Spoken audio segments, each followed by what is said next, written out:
ان الحمد للہ الصلاۃ والسلام علی اشرف الانبیاء والمرسلین نبینا محمد صلی اللہ علیہ وسلم وعلی آلہ و اصحابہ اجمعین۔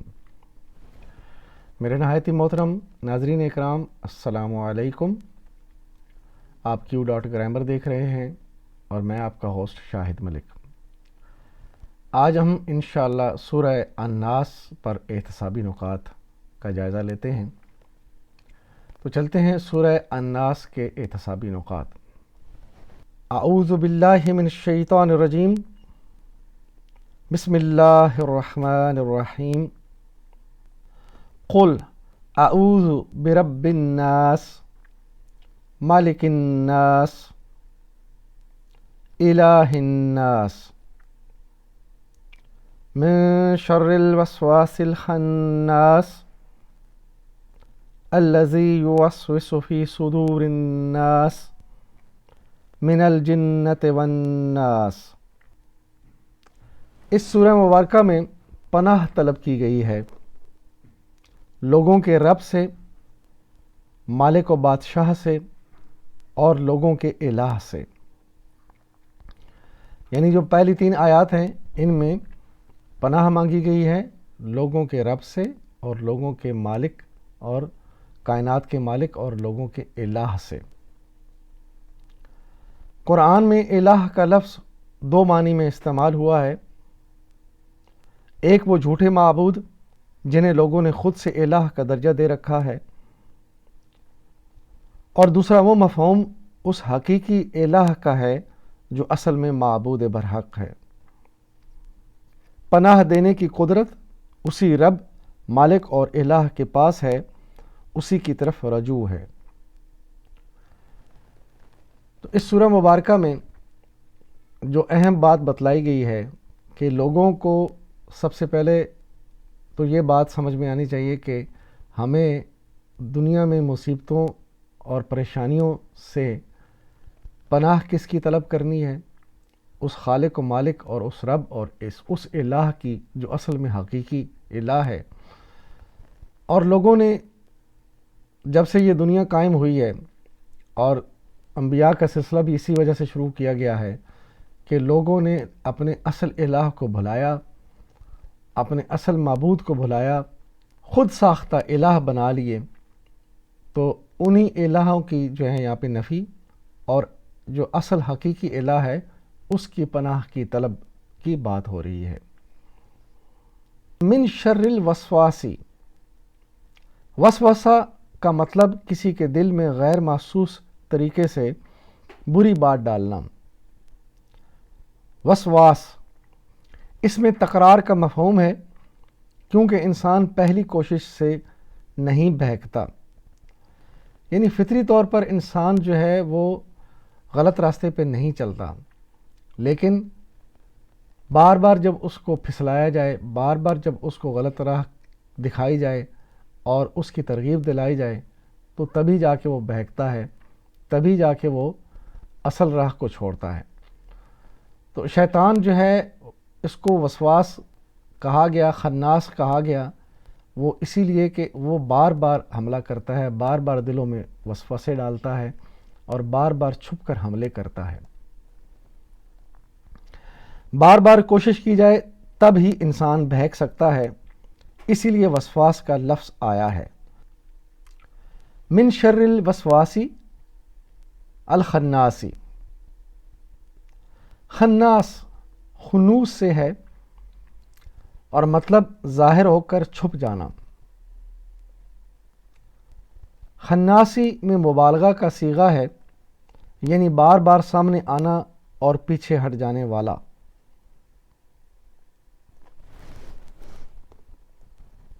یہ شیطان اور شیطان نما انسان ہوتے ہیں۔ ان خارجی خناسوں کے علاوہ انسان کے رگوں میں خون کی طرح چلنے والا شیطان بھی ہے۔ یعنی وسوسہ ڈالنے والا جو ہے، وسواس اسے کہا گیا، بار بار دلوں میں وسوسہ ڈالتا ہے، اور اسے خناس کہا گیا جو بار بار سامنے آتا ہے، کبھی چھپتا ہے، کبھی پھر سامنے آتا ہے۔ اور یہ بتلایا گیا کہ یہ شیطانوں میں بھی ہوتے ہیں ایسے خناس اور وسواس، اور جن تو ہوتے ہی ہیں شیطانوں میں، اور پھر یہ جو دونوں طرح کے شیاطین ہیں یہ معاشرے میں فساد ڈالنے کے لیے لوگوں کے دلوں میں وسوسے ڈالتے ہیں اور ان کو آپس میں لڑاتے ہیں، اور خصوصی طور پر یہ خناس اور وسواس قسم کے جو کردار ہیں یہ مسلمانوں کے اندر خاص طور پر ایسے جو ہے وسوسے ڈالتے ہیں اور ایسے جو ہے وہ پریشانیاں اور مسائل پیدا کرتے ہیں جس سے معاشرہ اسلامی جو ہے نظام سے دور ہوتا ہے اور لوگ دین سے دور ہوتے ہیں اور دین کو چھوڑ کر اپنے خود ساختہ بنائے ہوئے طریقوں پر چلتے ہیں، جس کی وجہ سے وہ اللہ سے دور ہوتے جاتے ہیں اور جنت سے دور ہوتے جاتے ہیں اور جہنم سے قریب ہوتے جاتے ہیں۔ اللہ سبحانہ تعالیٰ نے قرآن میں فرمایا وَلَقَدْ خَلَقْنَا الْإِنسَانَ وَنَعْلَمُ مَا تُوَسْوِسُ بِهِ نَفْسُهُ وَنَحْنُ أَقْرَبُ إِلَيْهِ مِنْ حَبْلِ الْوَرِيدِ۔ ہم نے انسان کو پیدا کیا ہے اور اس کے دل میں ابھرنے والے وسوسوں تک ہم جانتے ہیں، ہم اس کی شاہ رگ سے بھی زیادہ قریب ہیں۔ سورہ قاف آیہ نمبر 16۔ تو اللہ سبحانہ تعالیٰ جس نے انسان کو پیدا کیا، الا یعلم من خلق، وہی کیوں نہ جانے جس نے پیدا کیا، وہو اللطیف الخبیر، وہ تو بڑا ہی باریک بین ہے اور خبردار ہے، یعنی دلوں کے وسوسے جاننے والا۔ تو انسان کے دلوں میں جو وسوسے ہیں اور جو شیاطین، یعنی خصوصی طور پر نبی اکرم صلی اللہ علیہ وسلم نے فرمایا کہ شیطان انسان کے خون کی طرح اس کے رگوں میں دوڑتا ہے، تو اس طرح شیطان جو ہے وہ انسان کو بہکاتا ہے، اس کے اندر وسوسے ڈالتا ہے اور اس کو اللہ کے دین سے دور کرتا ہے۔ لیکن اللہ سبحانہ تعالیٰ فرما رہے ہیں کہ میں تمہاری شاہ رگ سے بھی قریب ہوں اور تمہارے دلوں میں جو آنے والے وسواس ہیں ان کو بھی جانتا ہوں۔ تو لہٰذا اللہ سبحانہ تعالیٰ نے اسی بنیاد پر انسانوں کو ان وسوسوں سے اور ان شیطانی حملوں سے بچنے کے لیے اپنا دین دیا، اپنا علم نازل کیا اور ہدایت کے راستے جو ہے بتلائے اپنے انبیاء کے ذریعے سے، تاکہ انسان بچیں، دنیا میں فساد سے بچ کر رہیں، ان شیاطینوں سے بچ کر رہیں اور اللہ کے دین پر قائم ہو کر اپنی زندگی میں اللہ کو جو ہے راضی کر کے دنیا سے آئیں تاکہ جنت میں چلے جائیں۔ تو اللہ سبحانہ تعالیٰ تو انسان کو جنت میں لے جانا چاہتا ہے، تو یہ انسان خود ہی ہے جو اپنے لیے جو مسائل پیدا کرتا ہے اور اپنے لیے خود ہی جو ہے جہنم کے انگارے اکٹھے کرتے چلے جاتا ہے۔ چند احادیث آپ کے سامنے رکھتا ہوں۔ یعنی احادیث میں حضرت عبداللہ بن عباس کی طویل روایت آئی ہے جس کے آخر میں حضور صلی اللہ علیہ وسلم فرماتے ہیں کہ میری امت کے وہ لوگ بلا حساب جنت میں داخل ہوں گے جو نہ داغنے کا علاج کراتے ہیں، نہ جھاڑ پھونک کراتے ہیں، نہ فال لیتے ہیں، بلکہ اپنے رب پر توکل کرتے ہیں۔ یہ مسلم شریف کی حدیث ہے۔ روایت ہے کہ حضور نے فرمایا جس نے داغنے سے علاج کرایا اور جھاڑ پھونک کرائی وہ اللہ پر توکل سے بے تعلق ہو گیا۔ یہ ترمذی کی جو ہے وہ حدیث ہے۔ اور پھر حضرت عبداللہ بن مسعود کی روایت ہے کہ رسول اللہ صلی اللہ علیہ وسلم 10 چیزوں کو ناپسند فرماتے تھے، جن میں سے ایک جھاڑ پھونک بھی ہے، سوائے معوذتین یا معوذات کے۔ تو دیکھیے یہ سورہ مبارکہ جو ہیں یہ 2 معوذتین جو ہیں اسی لیے نازل کی گئی ہیں کہ انسان کو کسی قسم کا جو اگر کوئی روحانی مسئلہ ہے، کوئی جسمانی بیماری ہے، تو اس سے ان صورتوں کو پڑھا جائے اور اس سے جھاڑا جائے۔ یہی ہدایت ہے ہمارے پاس، اور نبی اکرم صلی اللہ علیہ وسلم کا خود بھی جو ہے وہ معمول تھا کہ رات کو سونے سے پہلے ان 2 صورتوں کو پڑھ کر اپنے ہاتھوں پر پھونکتے اور جسم پر ملتے۔ کوئی بھی مسئلہ، کوئی بھی پریشانی وہ تو انسان کے ساتھ لگی ہوئی ہے، جب بھی آتی ہے تو انسان جو ہے اس میں بہک جاتے ہیں اور پھر اللہ کو چھوڑ کر جو ہے وہ دوسرے رستوں پہ جا کے ان کے آگے ماتھا ٹیکتے ہیں اور اپنے مسائل وہاں سے حل کرانے کی کوشش کرتے ہیں۔ اور پھر وہ تعویذ گنڈے کا ایک کاروبار ہے جو یہ لوگ کرتے ہیں، اور لوگوں کو انہوں نے اپنے پیچھے لگایا ہوا ہے، جبکہ ہمارے پاس کلیئر اور صاف اور واضح ہدایات موجود ہیں کہ ایسی صورتوں میں اللہ کے کلام سے جو ہے وہ پڑھ کر پھونکا جائے، اس سے بیماری کو دور کیا جائے، اور اس کے علاوہ نبی اکرم صلی اللہ علیہ وسلم کے ارشاد کے مطابق کوئی بیماری ہو تو اس کا علاج بھی موجود ہے، اور اس علاج کے لیے جو ہے وہ تگ و دو کرنی چاہیے، ڈاکٹر کے پاس جائیں، اپنا علاج بھی کروائیں، اور روحانی طور پر قرآن سے اس کی صورتیں پڑھیں اور ان سے بھی جھاڑیں۔ یہی سنت طریقہ ہے۔ اب ذرا اپنے معاشرے کو دیکھیں، کیا ہمارا طرز عمل ان فرمودات کے ساتھ مطابقت رکھتا ہے؟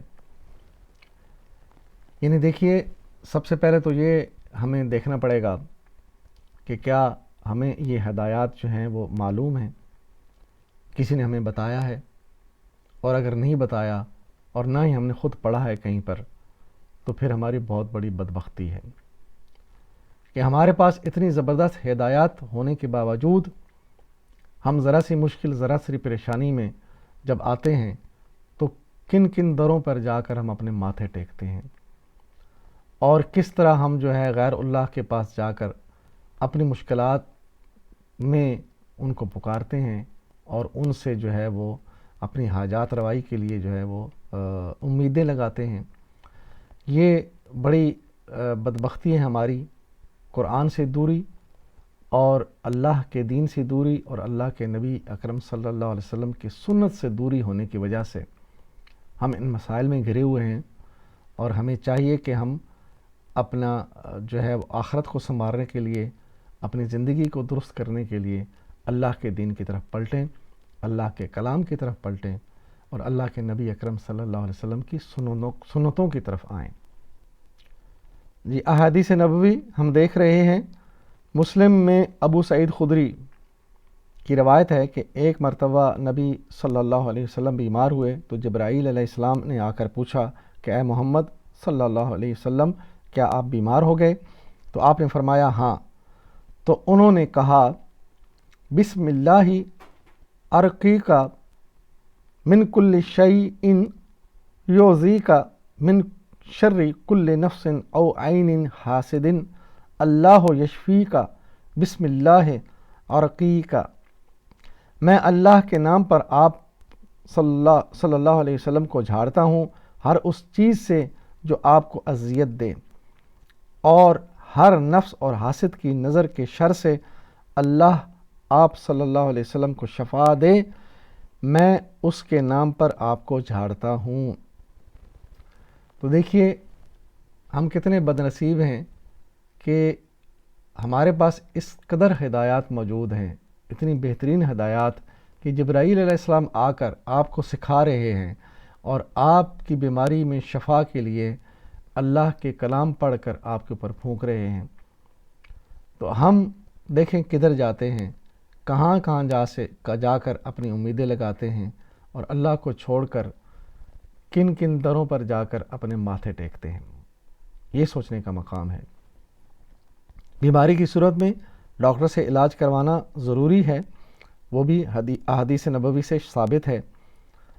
اور پھر اگلی حدیث میں ابن عمر سے روایت ہے کہ رسول اللہ صلی اللہ علیہ وسلم کی دعاؤں میں سے ایک یہ بھی تھی کہ خدایا میں پناہ مانگتا ہوں اس سے کہ تیری جو نعمت مجھے حاصل ہے وہ چھن جائے، اور تجھ سے جو عافیت مجھے نصیب ہے وہ نصیب نہ رہے، اور تیرا غضب یکا یک ٹوٹ پڑے، اور پناہ مانگتا ہوں تیری ہر طرح کی ناراضی سے۔ رسول اللہ صلی اللہ علیہ وسلم نے ہمیں ایسی دعائیں سکھائی ہیں کہ جو ہماری مشکلات میں جو ہے وہ ہمارے لیے ان سے نکلنے کے راستے ہیں۔ اللہ سے دعا مانگنا ہے، اللہ سے اپنی مشکلات جو ہے وہ حل کرانے کے لیے، حاجت روائی کے لیے اللہ کو پکارنا ہے۔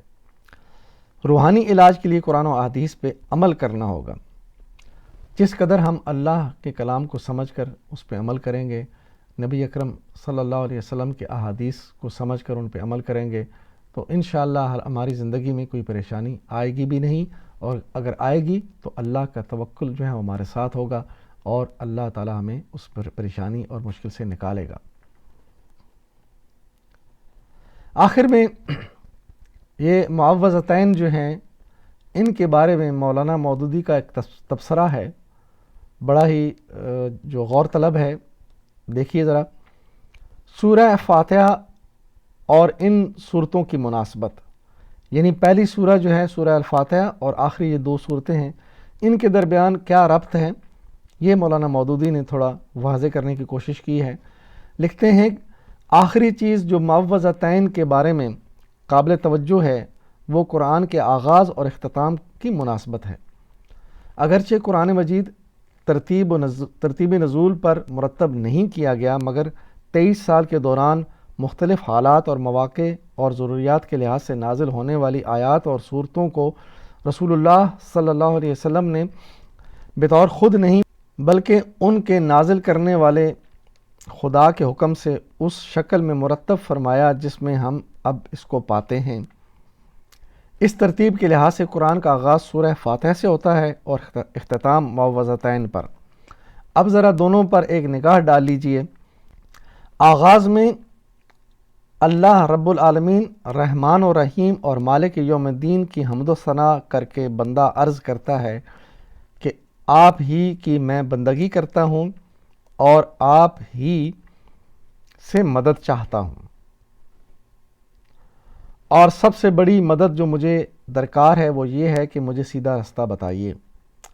جواب میں اللہ تعالیٰ کی طرف سے سیدھا رستہ دکھانے کے لیے اسے پورا قرآن دیا جاتا ہے، اور اس کو ختم اس بات پر کیا جاتا ہے کہ بندہ اللہ تعالیٰ سے جو رب الفلق، رب الناس، مالک الناس اور الہ الناس ہے، عرض کرتا ہے کہ میں مخلوق کے ہر فتنے اور شر سے محفوظ رہنے کے لیے آپ ہی کی پناہ لیتا ہوں، اور خصوصیت کے ساتھ شیاطین جن و انس کے وسوسوں سے آپ کی پناہ مانگتا ہوں، کیونکہ راہ راست کی پیروی میں وہی سب سے زیادہ مانے ہوتے ہیں. اس آغاز کے ساتھ یہ اختتام جو مناسبت رکھتا ہے وہ کسی صاحب نظر سے پوشیدہ نہیں رہ سکتی.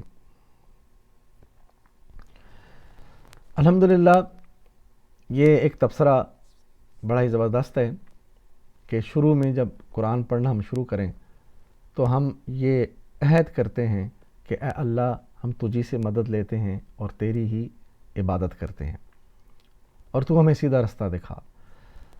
اور یہ سیدھا رستہ جو ہے جب ہم دیکھ لیں اور ہم اس کو پڑھ لیں تو پھر آخر میں اللہ جو رب مالک کائنات ہے، مالک کائنات، خالق کائنات ہے، رب الناس ہے، الہ الناس ہے، اس کی پناہ میں ہم آتے ہیں کہ ہمیں ان شیاطینوں سے بچا اور ان شیطان نما انسانوں سے بچا، اور اس سیدھے رستے پر چلا جو ہم نے پڑھا ہے اس قرآن میں، تاکہ ہم تیری خوشنودی حاصل کریں اور دنیا میں کامیاب و کامران ہو کر تیرے پاس آئیں اور تو ہمارے لیے جنت کے فیصلے فرما.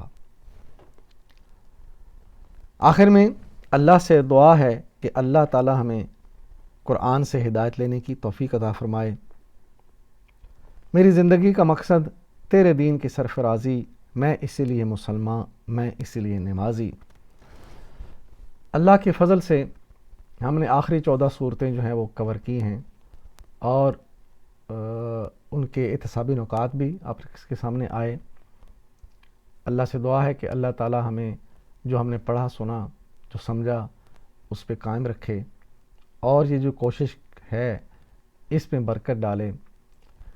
اور پھر جو لوگ ہمارے ساتھ جڑے ہیں اللہ تعالیٰ ان کو استقامت دیں، اور وہ بھی پڑھیں، سیکھیں، سمجھیں، اور اسی طرح آگے لوگوں کو سکھائیں. اپنے دنیا کو بھی سنواریں، اپنے معاملات کو بھی سنواریں، معاشرے کو بھی سنواریں، اور اپنی آخرت کو بھی سنواریں. اللہ سے دعا ہے کہ اللہ تعالیٰ ہمارے اس کوشش کو، اس سعی کو قبول فرمائے، اور اس کو ہمارے لیے آخرت کا توشہ بنائے، اور دنیا میں رہتی دنیا تک اس کو ہمارے لیے صدقہ جاریہ بنائے. وآخر دعوانا ان الحمدللہ رب العالمین. الصلاۃ والسلام علی رسولہ الکریم. جزاکم اللہ خیراً.